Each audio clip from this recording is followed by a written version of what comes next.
4500 सालों से दफन है एक राज। खोजें तो काफी हुई मगर कई रहस्य अभी भी हैं बरकरार। ये है पिरामिड। पिरामिड शब्द सुनकर ही आपकी आंखों के सामने वो चित्र और दिमाग में कई सारे ख्याल और सवाल आना शुरू हो जाते होंगे। आज से 4500 साल पहले इतनी खूबसूरत और व्यवस्थित रचना कैसे संभव थी, जबकि तब तो टेक्नोलॉजी भी इतनी विकसित नहीं थी। इन पिरामिड्स के अंदर आखिर ऐसा क्या था कि जिसे देखने के लिए रिसर्चर्स ने एक रोबोटिक कैमरा पिरामिड के अंदर भेजा। एक जगह पर पहुंचने के बाद अचानक कैमरा रुक गया। क्यों? आखिर इन पिरामिड्स का वो कौन सा राज है, जानेंगे आज के इस वीडियो में। इजिप्ट में कुल 138 पिरामिड्स है।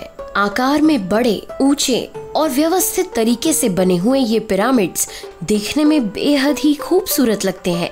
पर आखिर ये पिरामिड्स क्यों बनाए गए होंगे? एक सामान्य मान्यता के अनुसार इन पिरामिड्स का निर्माण राजा महाराजाओं के ममीज को रखने के लिए किया जाता था। मगर क्या वाकई में ऐसा है? 4500 साल पुराने इन पिरामिड्स ने कई भूकंप, कई मौसम परिवर्तन और कई आंधी तूफानों का सामना किया है। पर इतने सब के बाद भी ये आज भी ज्यों के त्यों बने हुए हैं। आखिर इन्हें बनाने में ऐसी कौन सी कारीगरी की गई है? इनमें से सबसे ऊंचा pyramid he the great pyramid of Giza कहलाता है। ये पिरामिड 13 एकड़ की जमीन पर बना हुआ है। इस पिरामिड की ऊंचाई 480 फीट है।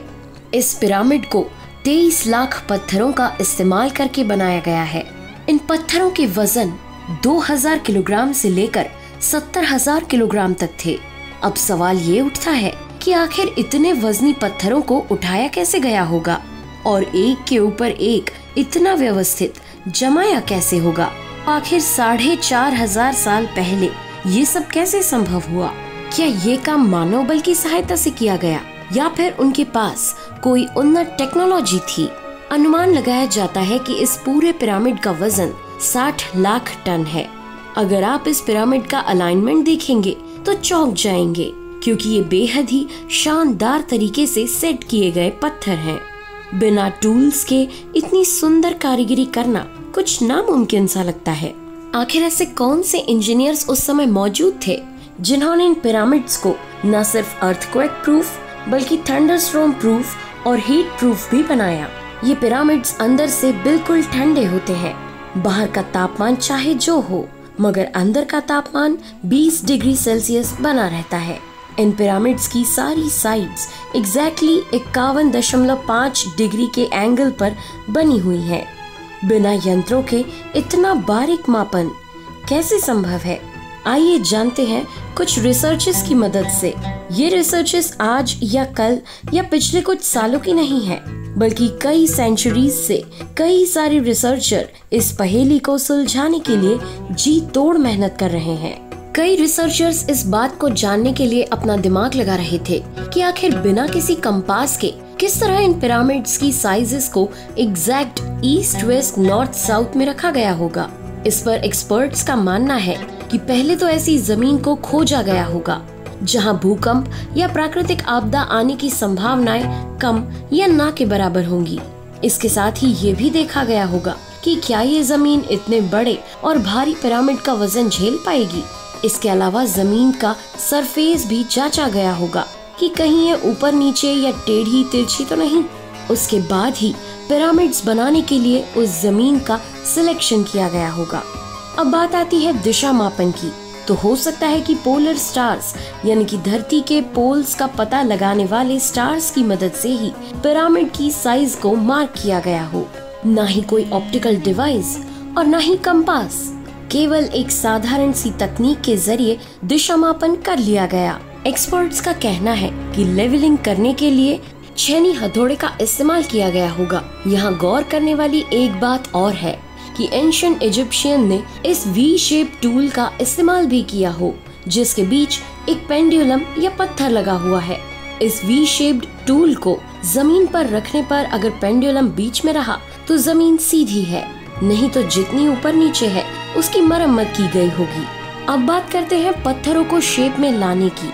तो उनके पास पत्थर काटने के लिए अगर कोई टूल था तो वो थी छेनी। ये छेनी आर्सेनिक युक्त छेनी हुआ करती थी, जिसकी मदद से बड़े बड़े पत्थरों को ठोक पीट कर शेप में लाया जाता था। अब जब पत्थरों को शेप में लाया जा चुका है तो अब काम है इन्हें कंस्ट्रक्शन साइट पर लाने का। इतने भारी पत्थरों को तो किसी जानवर पर लाद कर भी नहीं लाया जा सकता था, न ही तब आज की तरह बड़े और भारी ट्रक हुआ करते थे। ऐसे में ये काम इंसानी बल द्वारा ही किया जाता था। चूँकि गीजा और तोरा के बीच 250 किलोमीटर का रास्ता था, इसलिए इंसानों के लिए भी इतना वजन ढोना संभव नहीं था। तोरा और गीजा के बीच मौजूद नदी ने ये काम थोड़ा आसान कर दिया और बड़े पत्थरों को बड़ी बड़ी नावों पर ले जाया जाने लगा। हालांकि नाव पर पत्थर चढ़ाने और नाव से उतारने का काम भी इतना आसान नहीं रहा होगा। इसके लिए भी कम से कम 500 से 700 लोग आराम से लग जाते होंगे। पत्थर लाने तक तो ठीक है, हैरान तो ये बात करती है कि आखिर इन पत्थरों को इतनी ऊंचाई तक पहुंचाया कैसे गया होगा। इस बात ने जितना आपको और हमें हैरान किया, उतना ही एक्सपर्ट्स को भी किया, क्योंकि 480 फीट की ऊंचाई तक बिना क्रेन की मदद से इन वजनी पत्थरों को ले जाना तो एक्सपर्ट्स की समझ से भी परे था। पर फिर उन्होंने ये कयास लगाए कि ये काम या तो पिरामिड कंस्ट्रक्शन साइट पर स्पाइरल ट्रैक तैयार करके किया गया होगा, और या फिर इसे जिगजैग ट्रैक तैयार करके इतनी ऊंचाई तक कंस्ट्रक्शन किया गया होगा। ट्रैक स्पाइरल हो या फिर जिगजैग, इतनी ऊंचाई तक पत्थरों की चढ़ाई करना आम बात नहीं है। ये काम करने वाले कोई असाधारण लोग ही होंगे।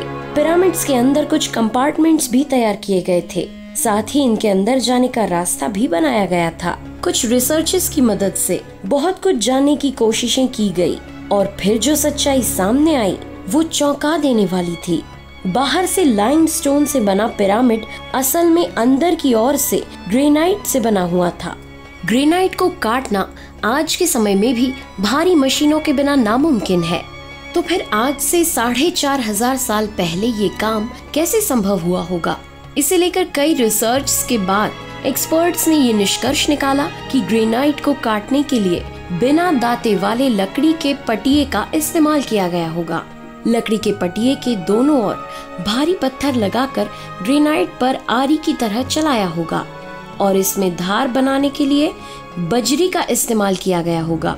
इस तरह से ग्रेनाइट काटने में महीनों लग जाते होंगे और इस तरह से बड़ी ही मेहनत और मशक्कत के साथ इन पिरामिड्स को तैयार किया गया होगा। पिरामिड्स कब बने, कितने समय में बने और इन्हें बनने में कितना मनुष्य बल लगा, ऐसी कई सारी चीजें हैं जो हम केवल इस एक वीडियो में नहीं समेट सकते।